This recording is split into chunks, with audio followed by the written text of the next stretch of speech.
Si analizamos las diferentes formas de comunicar de los grupos radicales y los extremistas, quienes operan online, constatamos que en general tienen muchas cosas en común. Despliegan una estrategia clara para radicalizar y reclutar a individuos difundiendo propaganda para promover sus ideas entre nuevos miembros. Señoras y señores, muy buenos días. Estos grupos extienden luego el proceso de radicalización atrayendo a estos nuevos miembros a comunidades cerradas y preparando a estos individuos mediante la interacción directa. Esta dinámica es algo común tanto a islamistas como a grupos de ideología identitaria. Los estudios e investigaciones muestran una cantidad de áreas bien definidas en las que la comunicación online, así como la intolerancia en general, están contribuyendo a alimentar el incremento de los extremismos. Por ejemplo, facilitando la difusión de material extremista a nuevos miembros, alimentando la radicalización, construyendo un consenso ideológico, fortaleciendo a los movimientos y mediante la incorporación de argumentos ideológicos de los márgenes, desplazando los temas de interés en las discusiones en las redes y en la sociedad europea en general. Al facilitar la colaboración entre grupos extremistas que sean radicales islamistas o ideológicos identitarios a través de las fronteras, vemos que las redes sociales estimulan la internacionalización de estos grupos o movimientos. Estamos en una situación en la que los radicales pueden encontrar intereses comunes con los promotores del Islam político o aquellos quienes estimulan las políticas extremistas.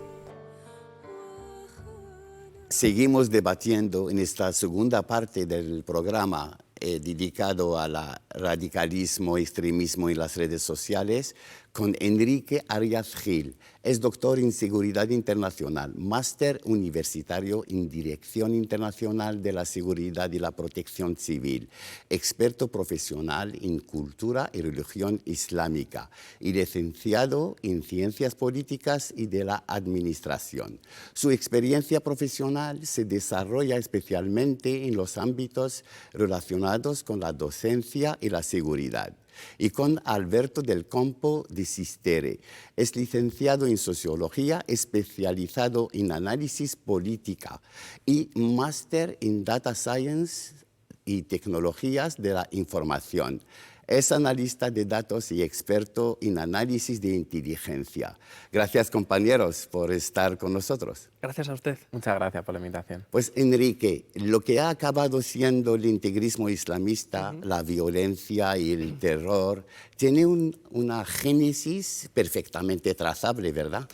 Perfectamente. De hecho, ya en la Suna, en Al-Bukhari, por ejemplo, en Muslim, se encuentran algunas narraciones de cómo el propio Muhammad tenía que calmar a determinados exaltados porque querían, digamos, morir muy rápidamente por lo que llamaban la causa de Alá, y precisamente el propio Muhammad les dice que no lo hagan, y aparecen diferentes elementos de la Suna en la que se explica perfectamente cómo esta gente, en vez de ir al paraíso, irá precisamente al infierno, algo que es perfectamente aplicable a los llamados foreign fighters actualmente que vienen de Siria y de Irak, y son elementos básicamente de la narrativa islámica que no han sido explotados para crear una contranarrativa o una narrativa alternativa, cuando son perfectamente utilizables por las propias comunidades musulmanas y por otros elementos, precisamente para desmontar por completo la narrativa yihadista que, como comentábamos en el primer programa,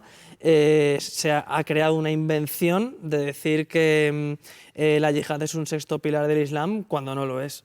Sí, y existen hoy en día doctrinas consideradas como la munición, ¿no?, que hoy nutre a Al-Qaeda, al Estado Islámico o igual a los extremismos de extrema derecha, ¿no?, a los radicales de extrema derecha. Pues básicamente el Islam político y el salafismo y el wahabismo, digamos que serían esa munición en cuanto a lo que el yihadismo respecta. Básicamente no hay mucha diferencia entre ellos Sí. y de hecho el Islam político, que tiene sus principales teóricos en el siglo XIX precisamente como una reacción contra el mundo moderno y contemporáneo occidental, como por ejemplo son Afghani o Rashida, por ejemplo, son gente que luego, sin embargo, a su vez tampoco son tan nuevos, porque luego se inspiran en otros teóricos medievales fundamentalistas como Taimilla o los propios almohades, por ejemplo, que vinieron aquí a España. Pero en cualquier caso, como digo, es una reacción contra el mundo moderno, contemporáneo y occidental. Esas son las fuentes doctrinales básicamente del yihadismo en lo que es el siglo XIX.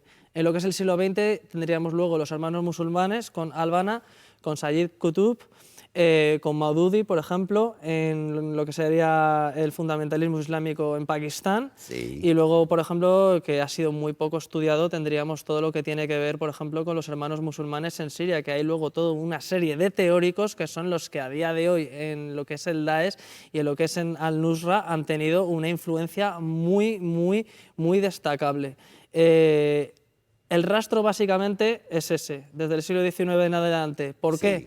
Porque es una reacción contra la colonización precisamente europea, es una reacción precisamente contra la descolonización europea, porque el panarabismo es un fenómeno que falla estrepitosamente y que surge como alternativa el panislamismo. Y el panislamismo lo podemos ver tanto en su vertiente chiita como sunita, desde la revolución islámica de Jomeini, desde la guerra de Afganistán, y a partir de ahí se va generando todo ese caldo de cultivo que nos ha llevado, por desgracia, a la situación en la que actualmente nos encontramos inmersos. Sí, ¿y cómo explicarías entonces la conexión entre Islam político y yihadismo? Básicamente ninguna, porque cuando la religión pretende supeditar al Estado de Derecho nos encontramos evidentemente ante una ideología que, aunque haya un Islam político que se presente moderado, en verdad nunca lo va a ser, porque no acepta las reglas del Estado de Derecho ni del laicismo. Por tanto, la línea, la diferencia es muy pequeña. Es muy fácil llegar de un paso al otro, básicamente. Porque aceptan la religión sobre todas las cosas, sobre la vida de las personas, sobre la política, sobre las instituciones, e imponen la comunidad, lo que es la umma, sobre la libertad individual de cada persona. Por tanto, nos encontramos ante un fenómeno que es un caldo de cultivo perfecto para el yihadismo, o desde el que es muy fácil dar un salto precisamente del propio Islam político, incluso del mal llamado moderado, al yihadismo, porque básicamente la sustancia es la misma. Sí, en el mismo sentido, en el siglo pasado y este siglo, ¿dónde hay que buscar los orígenes del yihadismo y cómo se alimenta su base ideológica? Pues su base ideológica básicamente se alimenta, como comenté anteriormente, con la colonización europea, con la descolonización, con la existencia del Estado de Israel, que evidentemente hay un conflicto que los yihadistas y los salafistas, los wahabíes y el propio Islam político nunca van a aceptar que exista ese Estado. Luego, evidentemente, hay también una reacción, como dije antes, contra el mundo moderno y contemporáneo, en este caso contra lo que es la occidentalización de muchísimos países musulmanes, que hay ciertos sectores o segmentos poblacionales que no la ven correcta o adecuada, y su reacción, por tanto, es violenta. Y básicamente pues nos encontramos con esas características que son las que producen ese fenómeno, aunque evidentemente es un fenómeno mucho más complejo.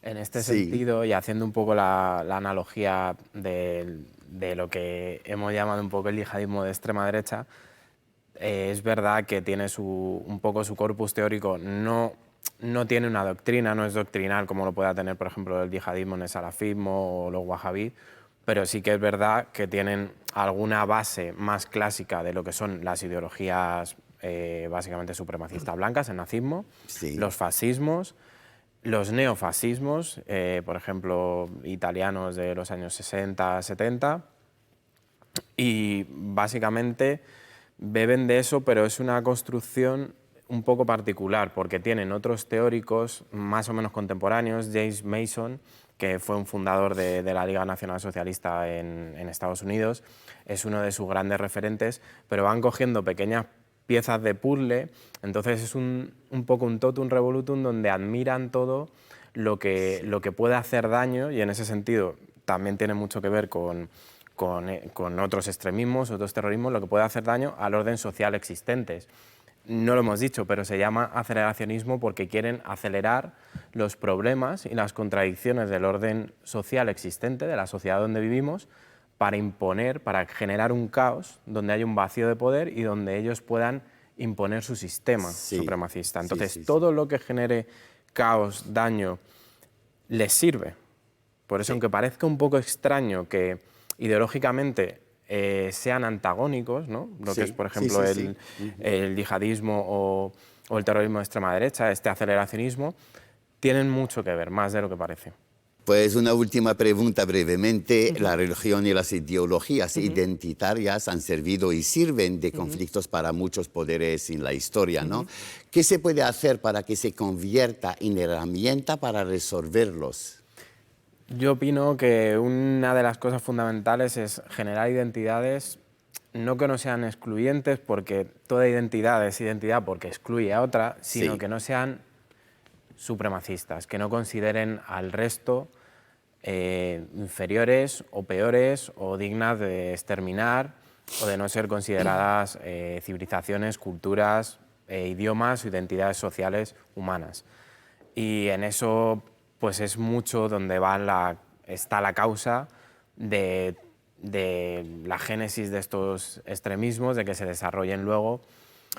La consecuencia, ¿cómo se para? Pues evidentemente pues invirtiendo en cultura de seguridad, defensa, en medios técnicos para eso, pero al final eso está parando no para la enfermedad, sino que mitiga un poco pues toda la fiebre y todas las causas que generan este tipo de cosas.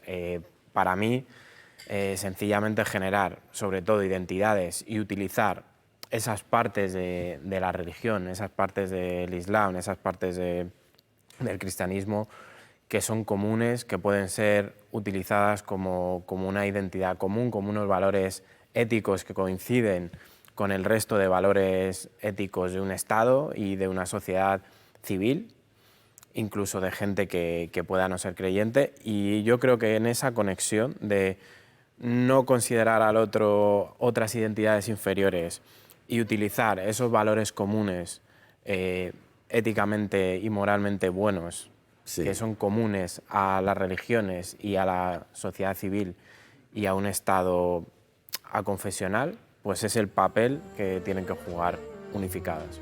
Sí, pues de la radicalización intrínseca derivada del rigorismo en las interpretaciones del Islam y del Islam político se sustentan las actuaciones de los terroristas convertidos en yihadistas por mor de una ideología que busca la aniquilación sistemática del contrario.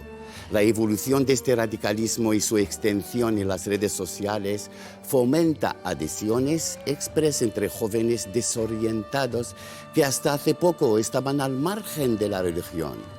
Es el momento para que los jóvenes entiendan de una vez por todas que detrás del extremismo religioso no está Dios. Ha sido un placer. El placer es nuestro. Muchas recibiros en este programa. Muchas gracias. El placer es nuestro. Señoras y señores, les agradecemos que nos hayan elegido. Nos despedimos de todos ustedes deseándoles un fin de semana muy feliz. Que la paz os acompañe. Salam alaikum. Adiós.